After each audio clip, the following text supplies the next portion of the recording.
पूर्व मुख्य सचिव मनोज सिंह के कार्यकाल में बढ़ोतरी को लेकर के लगाए जा रहे कयासों पर विराम तब लग गया जब उत्तर प्रदेश के अफसरों में सबसे ज्यादा मुख्यमंत्री योगी आदित्यनाथ के खास माने जाने वाले एसपी गोयल की तस्वीरें कार्यभार ग्रहण करते हुए सामने आने लगी। ऐसे में एसपी गोयल हमेशा से ही बताया जाता है मुख्यमंत्री योगी आदित्यनाथ के खास रहे हैं। उन तमाम विपरीत परिस्थितियों में भी साई के तरीके से, साथ ही साथ बड़े फैसलों में भी महत्वपूर्ण भूमिका उन्होंने निभाई है। ऐसे में अब उत्तर प्रदेश के मुख्य सचिव के तौर पर उनके ऊपर एक बड़ी और अहम जिम्मेदारी है। ऐसे में देखना यह होगा कि आने वाले दिनों में तमाम ऐसी जिम्मेदारियों को आखिर किस दिशा में वो ले जाने का काम करते हैं। वीडियो जर्नलिस्ट दीपक राणा के साथ शुभम पांडे, न्यूज स्टेट, लखनऊ। मुंबई की विशेष एनआईए कोर्ट ने 2008 के मालेगांव ब्लास्ट में बड़ा फैसला सुनाया है और सबूतों के अभाव में 7 आरोपियों को बरी कर दिया है, जिससे राजनीति का तापमान बढ़ गया है। अदालत ने फैसला सुनाते हुए कहा कि आतंकवाद का कोई धर्म नहीं होता है, क्योंकि कोई भी धर्म हिंसा की वकालत नहीं करता है। फैसला सुनाते हुए कोर्ट ने कहा कि ब्लास्ट में मृतकों के परिजनों को 2-2 लाख रुपए के मुआवजे मिलेंगे और जो घायल हैं उन्हें 50-50 हजार रुपए का मुआवजा मिलेगा। अगर बरी होने वालों की बात की जाए तो बीजेपी की पूर्व सांसद प्रज्ञा सिंह ठाकुर और कर्नल पुरोहित के साथ 5 अन्य शामिल हैं। अदालत का फैसला जैसे ही आया तो कोर्ट में मौजूद प्रज्ञा सिंह ठाकुर के आंख भर आए और जज लाहौटी के सामने ही वो भावुक हो गई और उन्होंने कहा कि वर्षों तक उन्होंने अपमान सहा, वो कलंकित हुई और बहुत उन्होंने संघर्ष किया। 17 साल उनका बर्बाद हो गया। भगवा को बदनाम करने की साजिश की गई, लेकिन आज जिस झूठ के जरिए भगवा को अपमानित और कलंकित करने की कोशिश की गई वो झूठा साबित हो गया। सहयोगी अजय सिंह के साथ विकास चंद्र, न्यूज स्टेट, उत्तर प्रदेश, उत्तराखंड। करीब 17 साल बाद मालेगांव ब्लास्ट मामले में एनआईए की स्पेशल कोर्ट के फैसले से हिंदू आतंकवाद या फिर सैफ्रॉन टेररिज्म जैसे शब्दावली का भी खात्मा हुआ है। कोर्ट ने अपना ऑर्डर पढ़ते हुए ये साफ कर दिया कि इस पूरे मामले में जितने भी आरोपी थे उनके खिलाफ कोई भी ठोस सबूत नहीं मिला है। कोर्ट में न ये साबित हुआ कि कर्नल पुरोहित ने ही ब्लास्ट में इस्तेमाल हुए आरडीएक्स को असेंबल करने में भूमिका निभाई थी और न ये साबित हो पाया कि जो ब्लास्ट हुआ था वो उस मोटरसाइकिल में रखे आरडीएक्स से हुआ था जिसे साध्वी प्रज्ञा ठाकुर का बताया गया था। कोर्ट के इस फैसले के बाद एक तरफ जहां इस मामले के सभी आरोपियों को 17 साल बाद राहत मिल गई है, वहीं बीजेपी ने कांग्रेस पर भी भगवा और हिंदू धर्म को बदनाम करने का आरोप लगाया है। वीडियो जर्नलिस्ट कामेश हल्दे के साथ पंकज मिश्रा, न्यूज स्टेट, उत्तर प्रदेश, उत्तराखंड। उत्तर प्रदेश में बेसिक शिक्षा के प्राथमिक विद्यालयों को लेकर के बीते दिनों सरकार की तरफ से जो फैसला लिया गया उसे लेकर के अलग अलग जगहों पर नाराजगी देखने को मिल रही थी, खास तौर से शिक्षकों में। ऐसे में अब आज इसे लेकर के बेसिक शिक्षा मंत्री संदीप सिंह की तरफ से सरकार का रुख इस पूरे मामले को लेकर के साफ तौर पर रखा गया। साफ तौर पर इस पूरे मामले पर बेसिक शिक्षा मंत्री संदीप सिंह ने कहा कि 1 किलोमीटर से अधिक दूरी पर जो विद्यालय हैं उनको किसी भी तरीके से मर्ज नहीं किया जाएगा। साथ ही साथ अगर किसी विद्यालय में 50 से अधिक या कम छात्र होने की बात अगर सामने आती है तो उसे लेकर के भी ये फैसला लिया गया है कि उसे भी बंद या मर्ज नहीं किया जाएगा। साफ तौर पर बीते दिनों लगातार अलग अलग जगहों पर इस तरह से प्रदर्शन होते हुए नजर आ रहे थे। शिक्षकों में इसे लेकर के नाराजगी थी। ऐसे में आज बेसिक शिक्षा मंत्री संदीप सिंह ने सरकार का रुख इस पूरे मामले को लेकर के साफ कर दिया है। वीडियो जर्नलिस्ट सूफी खान के साथ शुभम पांडे, न्यूज स्टेट, लखनऊ। 24 फरवरी 2022 पूरी दुनिया को एहसास हो गया कि बड़े बड़े मेन बैटल टैंक के सामने कुछ ड्रोन्स ही उन्हें नाकाम करने के लिए काफी होते हैं। हम बात कर रहे हैं रशिया यूक्रेन वॉर की और ऑपरेशन सिंदूर के दौरान पूरे दुनिया ने देखा कि भारत की ड्रोन शक्ति क्या है, ना सिर्फ ड्रोन्स को रोकने के लिए बल्कि ड्रोन के जरिए हमला करने के लिए भी, यानी हाइब्रिड वॉरफेयर जिसमें टैंक से ज्यादा इंपॉर्टेंट ड्रोन्स होते हैं, वहां भारत ने अपनी महारत को दिखाया और उसे अब एक स्टेप और ऊपर लेकर आया गया। और ये जो हम यहाँ पे देख सकते हैं, दरअसल ये बहुत सारे ड्रोन्स हैं जो Indian army, BSF, paramilitary forces और अलग अलग रेजिमेंट्स के द्वारा ऑर्डर किए जा रहे हैं। इनमें से बहुत से ड्रोन ऐसे हैं जो कामाकाजी ड्रोन है। कामाकाजी दरअसल एक जापानी भाषा का अर्थ है, जब सेकेंड वर्ल्ड वॉर होता था तो खुद ही ड्रोन की जगह फाइटर पायलट अपने आप ही गिर जाते थे और उसे आत्मघाती हमला कहा जाता था। तो कामाकाजी ड्रोन से लेकर के और ग्रेनेड ड्रॉप आउट वाले ड्रोन्स तक यहाँ पे मौजूद है। ये सारे ऐसे ड्रोन्स हैं जो पूरी तरह से तैयार हैं और कुछ ही समय के अंदर ये अलग अलग रेजिमेंट्स के पास, अलग अलग, अगर बीएसएफ की बात करें तो फ्रंटियर के पास पहुँचने वाले हैं। और इसके लिए आप देखिए कि अलग अलग ऑपरेटिंग सिस्टम्स भी है, अलग अलग तरह की चीज़ें यहाँ पे नज़र आती है और एंटी ड्रोन सिस्टम यानी जैमिंग डिवाइस भी है, सॉफ्ट किल के लिहाज से भी और डिटेक्शन के लिहाज से भी। आप देखिए कि इस तरीके से यहाँ पर जो जैमिंग डिवाइस है ये मेड इन इंडिया टेक्नोलॉजी है जो बीएसएफ और इंडियन आर्मी दोनों ही इस्तेमाल करते हैं और कटिंग एज टेक्नोलॉजी का इस्तेमाल किया जा रहा है। यहाँ पर आप 3D प्रिंटिंग को देख रहे हैं और उसके ज़रिए ये सारे ड्रोन्स की मैन्युफैक्चरिंग जहाँ इस वक्त न्यूज़ नेशन मौजूद है ऐसी अलग अलग जगह पर की जाती है। और first person point of view की बात करें तो यहाँ पर ड्रोन के ज़रिए जो इंडियन आर्मी के सोल्जर्स हैं, ड्रोन ऑपरेटर्स हैं, वो भी देख सकते हैं कि चाहे सर्विलांस हो या अटैक हो कि किस तरीके से काम करते हैं।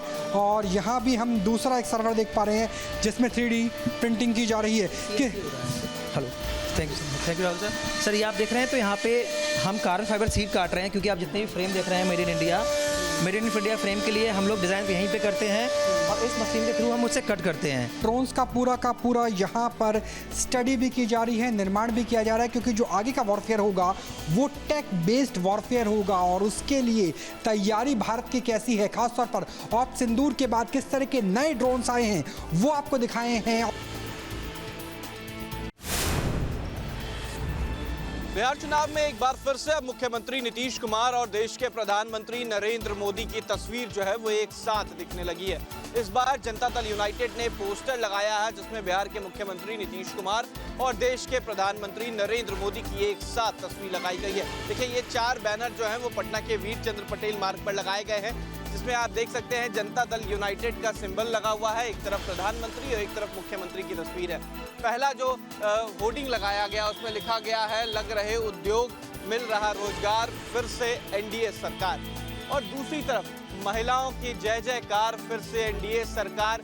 तीसरा जो पोस्टर है उसमें लिखा गया है नौकरी रोजगार खुशहाल बिहार, फिर से एनडीए सरकार। और चौथा जो सबसे अहम है डबल इंजन की रफ्तार, फिर से एनडीए सरकार। यानी कि इस बार चुनाव जो है वो केवल नीतीश कुमार के चेहरे पर नहीं बल्कि देश के प्रधानमंत्री नरेंद्र मोदी के चेहरे पर भी चुनाव लड़ने की तैयारी है। देखिए 4 अलग अलग पोस्टर्स जो है उसमें 4 अलग अलग स्लोगन जो है वो लिखे गए हैं, लेकिन जो आखिरी स्लोगन है डबल इंजन की रफ्तार, फिर से एनडीए सरकार, यानी कि जो डबल इंजन जो देश में और बिहार में सरकार जिनकी है उसका रफ्तार जो है वो बिहार में नजर आ रहा है और इसी को लेकर जिक्र जो है यहाँ पर किया गया है।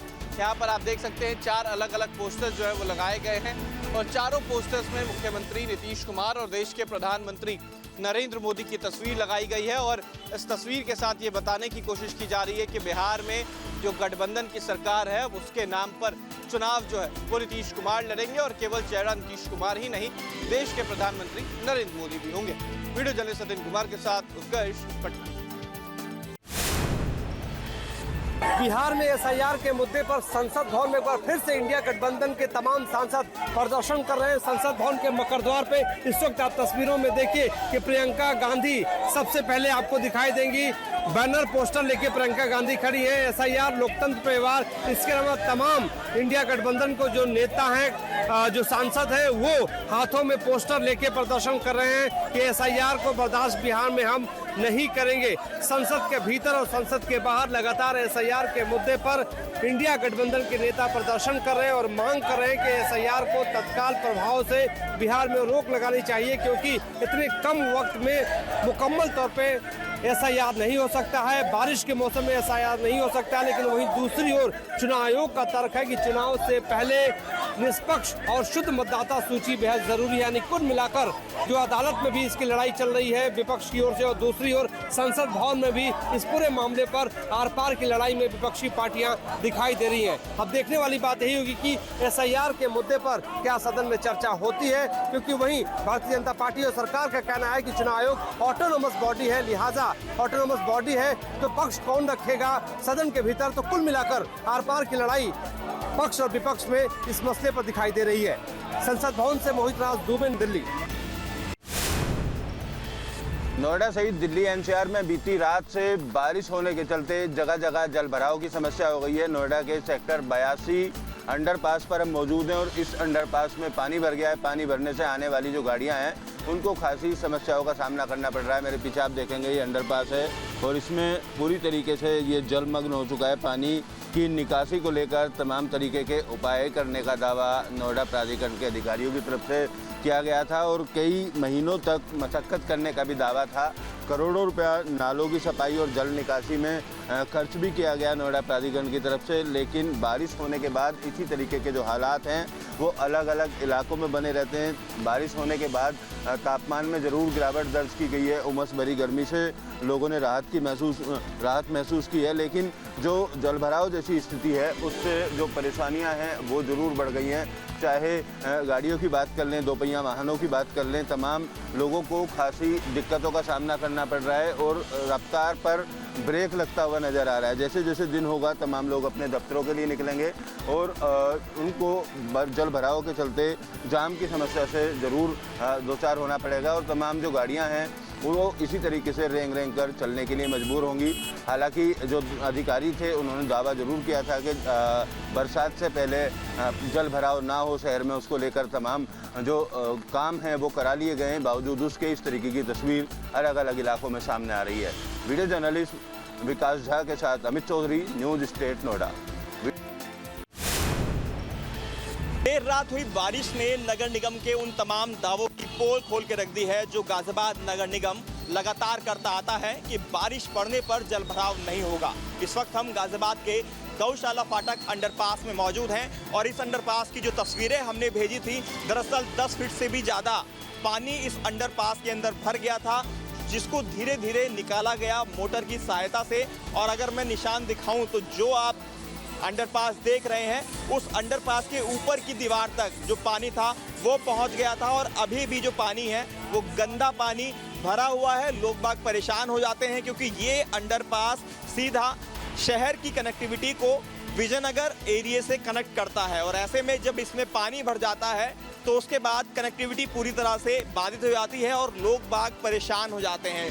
खासतौर पर स्कूली बच्चे जो आप देख रहे हैं जा रहे हैं किस तरह से पानी से होकर गुजरते हुए दिखाई दे रहे हैं।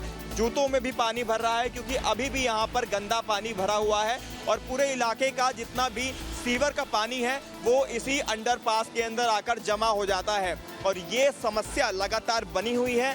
नगर निगम दावे जरूर करता है कि इसके लिए अलग से मोटर लगवाई गई है ताकि पानी ना भरे, लेकिन ऐसा होता नहीं है। जब भी आधे घंटे या उससे ज़्यादा की तेज बारिश होती है तो उन तमाम दावों की पोल खुल जाती है।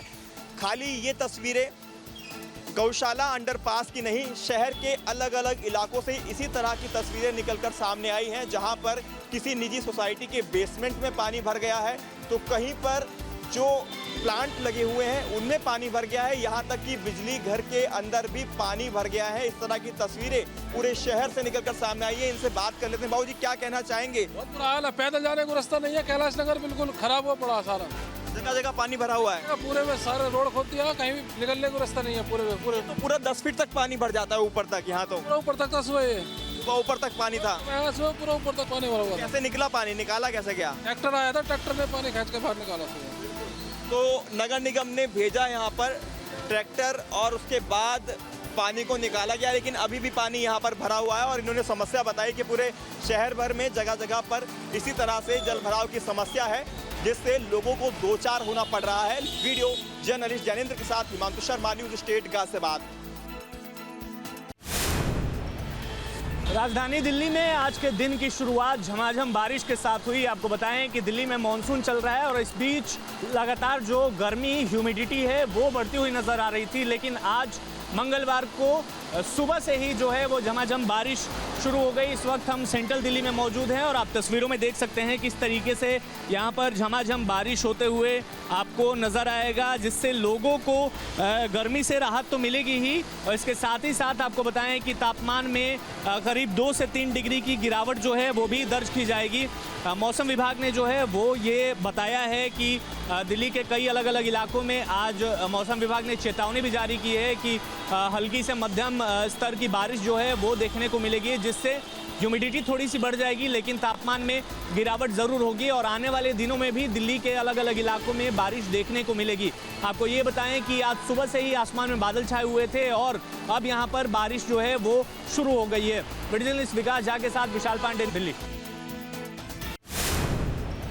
दिल्ली में सबसे ज़्यादा दिक्कत होती है यातायात की। ट्रांसपोर्ट की गति जो है वो काफ़ी धीमी हो जाती है, गाड़ियाँ रेंगती हुई नज़र आती है। इस वक्त ये दिल्ली के ITO की तस्वीरें हैं, जहां पर आप देख सकते हैं किस तरीके से जो गाड़ियां हैं वो आपको धीमे धीमे रेंगती हुई नज़र आएंगी। हालांकि सुबह का वक्त है, लोग अपने घरों से दफ्तर जाने के लिए निकले हुए हैं, लेकिन अचानक से आज सुबह से ही बारिश शुरू हो गई और इस वजह से लोग जो है वो भीगते हुए भी स्कूटी से आप देख सकते हैं जाने के लिए मजबूर हैं दफ्तर, और इनसे बात भी हम करने की कोशिश करते हैं।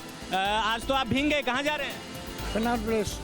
भीगते हुए जा रहे हैं? हाँ जी, हाँ जी। बारिश अचानक से आ गई? अचानक से आ गई। देखिए यहाँ पर जो लोग हैं वो अपने अपने कामों से निकले हुए हैं और मौसम विभाग ने आज सुबह से ही चेतावनी जारी की हुई थी कि दिल्ली के अलग अलग इलाकों में हल्की सी मध्यम जो है वो बारिश आज होगी, और आज सुबह से ही दिल्ली में जो है वो बारिश शुरू हो गई। अमूमन दिल्ली में देखते हैं जब बारिश होती है तो वाटर लॉगिंग की समस्या भी दिल्ली NCR में देखने को मिलती है, जहां पर दिल्ली, गाज़ियाबाद, नोएडा, गुड़गांव के अलग अलग इलाकों में पानी भर जाने से कई सड़कों पर जो यातायात की गति है वो या तो बाधित हो जाती है या फिर धीमी हो जाती है। और इस वक्त की तस्वीरें यहाँ से अगर पीछे तक देखें, हालांकि ट्रैफिक सिग्नल आपको ग्रीन नज़र आएगा, लेकिन उसके बावजूद जो है वो गाड़ियाँ आपको रेंगते हुए नज़र आएंगी, चूँकि बारिश के बाद सबसे ज़्यादा दिक्कत यातायात पर देखने को मिलती है। वीडियो जर्नलिस्ट विकास झा के साथ विशाल पांडे, दिल्ली। प्रधानमंत्री नरेंद्र मोदी 2 अगस्त को वाराणसी आ रहे हैं और साथ ही काशीवासियों के लिए 2000 करोड़ की सौगात भी ला रहे हैं। वाराणसी का सेवापुरी का ये इलाका चयन किया गया है प्रधानमंत्री के जनसभा के लिए। आप देख सकते हैं एक विशाल जर्मन हैंगर यहाँ पर लगाया गया है। जर्मन हैंगर के माध्यम से पूरी तरीके से जो इलाका है वो वाटरप्रूफ किया गया है। लगभग 51,000 लोगों के यहाँ पर बैठने की व्यवस्थाएं की जा रही हैं प्रधानमंत्री के दौरे के मद्देनज़र, और आसपास के सभी इलाके से जो लोग हैं यहाँ पर आएंगे। इसके साथ ही जो 2000 करोड़ की सौगात होगी उनमें बेहद खास सौगात होगी। 266 करोड़ की वाराणसी भदोही लोहता चांदपुर का जो 4 लेन सड़क बनाई गई है वो योजना, जिसका लोकार्पण प्रधानमंत्री करेंगे। इसके माध्यम से सभी को भदोही तक पहुंचना बेहद आसान हो जाएगा। इसके साथ ही 50 करोड़ की लागत से तिब्बती संस्थान में सेवा रिक्पा जो अस्पताल और मेडिकल कॉलेज बनाया गया है उसका भी लोकार्पण प्रधानमंत्री करेंगे। उसका शिलान्यास भी प्रधानमंत्री ने ही किया था। 50 करोड़ की लागत से वो अस्पताल बना है।